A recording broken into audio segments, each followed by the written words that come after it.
संपादक, आपका आखिरी सवाल बड़ा गंभीर मालूम होता है, लेकिन सोचने पर वो सहल मालूम होगा। ये सवाल उठा है, उसका कारण भी रेल, वकील और डॉक्टर हैं। वकीलों और डॉक्टरों का विचार तो अभी करना बाकी है, रेलों का विचार हम कर चुके। इतना मैं जोड़ता हूं कि मनुष्य इस तरह पैदा किया गया है कि अपने हाथ पैर से बने उतनी ही आने जाने वगैरह की हलचल उसे करनी चाहिए।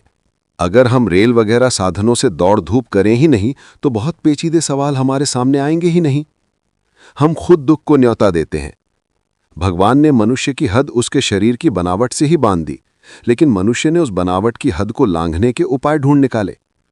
मनुष्य को अकल इसलिए दी गई है कि उसकी मदद से वो भगवान को पहचाने, पर मनुष्य ने अकल का उपयोग भगवान को भूलने में किया।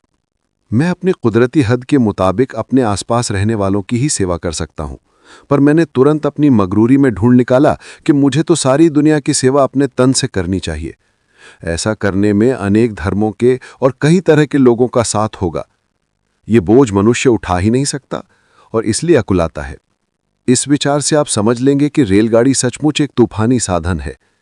मनुष्य रेलगाड़ी का उपयोग करके भगवान को भूल गया है।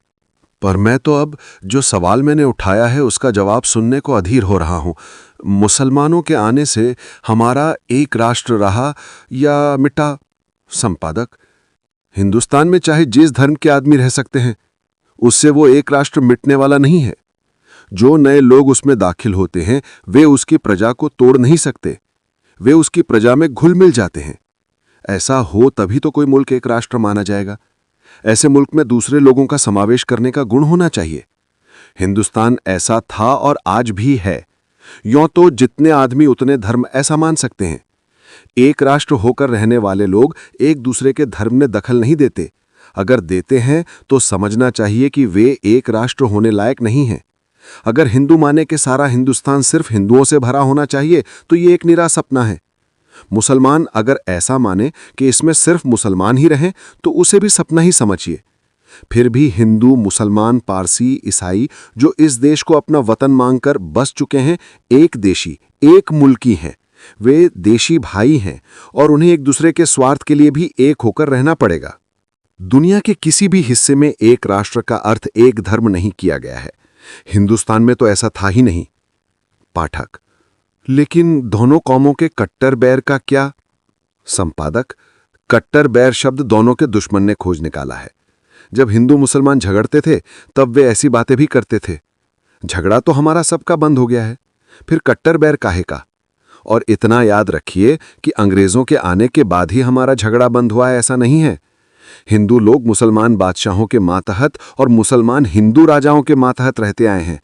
दोनों को बाद में समझ में आ गया कि झगड़ने से कोई फायदा नहीं। लड़ाई से कोई अपना धर्म नहीं छोड़ेंगे और कोई अपनी जिद भी नहीं छोड़ेंगे। इसलिए दोनों ने मिलकर रहने का फैसला किया। झगड़े तो फिर से अंग्रेजों ने शुरू करवाए। मियाँ और महादेव की नहीं बनती, इस कहावत को भी ऐसा ही समझिए। कुछ कहावतें हमेशा के लिए रह जाती हैं और नुकसान करती ही रहती हैं। हम कहावत की धुन में इतना भी याद नहीं रखते कि बहुतेरे हिंदुओं और मुसलमानों के बाप दादे एक ही थे। हमारे अंदर एक ही खून है। क्या धर्म बदला इसलिए हम आपस में दुश्मन बन गए? धर्म तो एक ही जगह पहुंचने के अलग अलग रास्ते हैं। हम दोनों अलग अलग रास्ते लें, इससे क्या हो गया? उसमें लड़ाई काहे की? और ऐसी कहावतें तो शैवों और वैष्णवों में भी चलती हैं, पर इससे कोई ये नहीं कहेगा कि वे एक राष्ट्र नहीं हैं। वेद धर्मियों और जैनों के बीच बहुत फर्क माना जाता है, फिर भी इससे वे अलग राष्ट्र नहीं बन जाते। हम गुलाम हो गए हैं, इसलिए अपने झगड़े हम तीसरे के पास ले जाते हैं।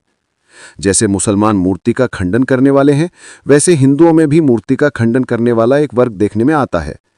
ज्यों-ज्यों सही ज्ञान बढ़ेगा त्यों हम समझते जाएंगे कि हमें पसंद ना आने वाला धर्म दूसरा आदमी पालता हो तो भी उससे बैरभाव रखना हमारे लिए ठीक नहीं। हम उस पर जबरदस्ती न करें। पाठक, अब गो रक्षा के बारे में अपने विचार बताइए। मैं खुद गाय को पूजता हूं, यानी मान देता हूं। गाय हिंदुस्तान की रक्षा करने वाली है, क्योंकि उसकी संतान पर हिंदुस्तान का, जो खेती प्रधान देश है, आधार है। गाय कई तरह से उपयोगी जानवर है। वो उपयोगी जानवर है, ये तो मुसलमान भाई भी कबूल करेंगे। लेकिन जैसे मैं गाय को पूजता हूं, वैसे मैं मनुष्य को भी पूजता हूं। जैसे गाय उपयोगी है, वैसे मनुष्य भी। फिर चाहे वो मुसलमान हो या हिंदू, उपयोगी है। तब क्या गाय को बचाने के लिए मैं मुसलमान से लड़ूंगा? क्या उसे मैं मारूंगा? ऐसा करने से मैं मुसलमान का और गाय का भी दुश्मन बनूंगा। इसलिए मैं कहूंगा कि गाय की रक्षा करने का एक यही उपाय है कि मुझे अपने मुसलमान भाई के सामने हाथ जोड़ने चाहिए और उसे देश के खातिर गाय को बचाने के लिए समझाना चाहिए। अगर वो ना समझे तो मुझे गाय को मरने देना चाहिए, क्योंकि वो मेरे बस की बात नहीं। अगर मुझे गाय पर अत्यंत दया आती हो तो अपनी जान दे देनी चाहिए, लेकिन मुसलमान की जान नहीं लेनी चाहिए। वही धार्मिक कानून है, ऐसा मैं तो मानता हूं। हां और नहीं के बीच हमेशा बैर रहता है। अगर मैं वाद विवाद करूंगा तो मुसलमान भी वाद विवाद करेगा। अगर मैं टेढ़ा बनूंगा तो वो भी टेढ़ा बनेगा। अगर मैं बलिष्ठ भर नमूंगा तो वो हाथ भर नमेगा, और अगर वो नहीं भी नमे तो मेरा नमना गलत नहीं कहलाएगा। जब हमने जिद की तब गोकुशी बढ़ी। मेरी राय है कि गोरक्षा प्रचारिणी सभा गोवध प्रचारिणी सभा मानी जानी चाहिए। ऐसी सभा का होना हमारे लिए बदनामी की बात है। जब गाय की रक्षा करना हम भूल गए तब ऐसी सभा की जरूरत पड़ी होगी। मेरा भाई गाय को मारने दौड़े तो मैं उसके साथ कैसा बर्ताव करूंगा?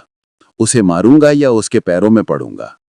अगर आप कहें कि मुझे उसके पांव पड़ना चाहिए तो मुझे मुसलमान भाई के भी पांव पड़ना चाहिए।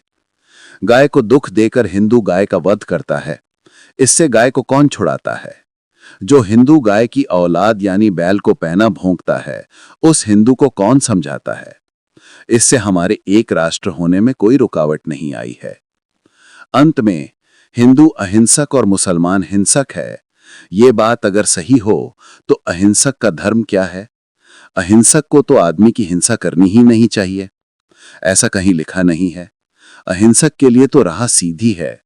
उसे एक को बचाने के लिए दूसरे की हिंसा करनी ही नहीं चाहिए। उसे तो मात्र चरण वंदना करनी चाहिए, सिर्फ समझाने का काम करना चाहिए। इसी में उसका पुरुषार्थ है।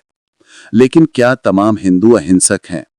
सवाल की जड़ में जाकर विचार करने पर मालूम होता है कि कोई भी अहिंसक नहीं है, क्योंकि जीव को तो हम मारते ही हैं। लेकिन इस हिंसा से हम छुटना चाहते हैं, इसलिए अहिंसक यानी कहलाते हैं। साधारण विचार करने से मालूम होता है कि बहुत से हिंदू मांस खाने वाले हैं, इसलिए वे अहिंसक नहीं माने जा सकते। खींच तान कर दूसरा अर्थ करना हो तो मुझे कुछ कहना नहीं है। जब ऐसी हालत है तब मुसलमान हिंसक और हिंदू अहिंसक हैं, इसलिए दोनों की नहीं बनेगी, यह सोचना बिल्कुल गलत है। ऐसे विचार स्वार्थी धर्म शिक्षकों, शास्त्रियों और मुल्लाओं ने हमें दिए हैं, और इसमें जो कमी रह गई थी उसे अंग्रेजों ने पूरा किया है। उन्हें इतिहास लिखने की आदत है। हर एक जाति के रीति रिवाज जानने का वो दंभ करते हैं।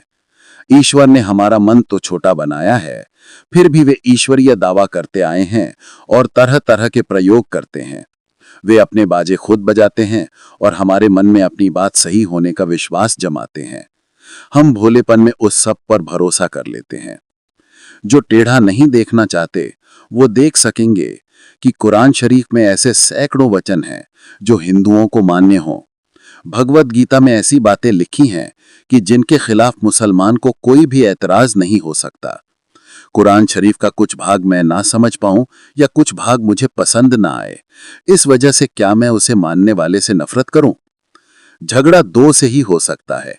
मुझे झगड़ा नहीं करना हो तो मुसलमान क्या करेगा? और मुसलमान को झगड़ा नहीं करना हो तो मैं क्या कर सकता हूं? हवा में हाथ उठाने वाले का हाथ उखड़ जाता है। सब अपने अपने धर्म का स्वरूप समझकर उससे चिपके रहें और शास्त्रियों और मुल्लाओं को बीच में ना आने दें, तो झगड़े का मुंह हमेशा के लिए काला ही रहेगा। पाठक, अंग्रेज दोनों कौमों का मेल होने देंगे? यह सवाल डरपोक आदमी का है। यह सवाल हमारी हीनता को दिखाता है। अगर दो भाई चाहते हो कि उनका आपस में मेल बना रहे तो कौन उनके बीच में आ सकता है?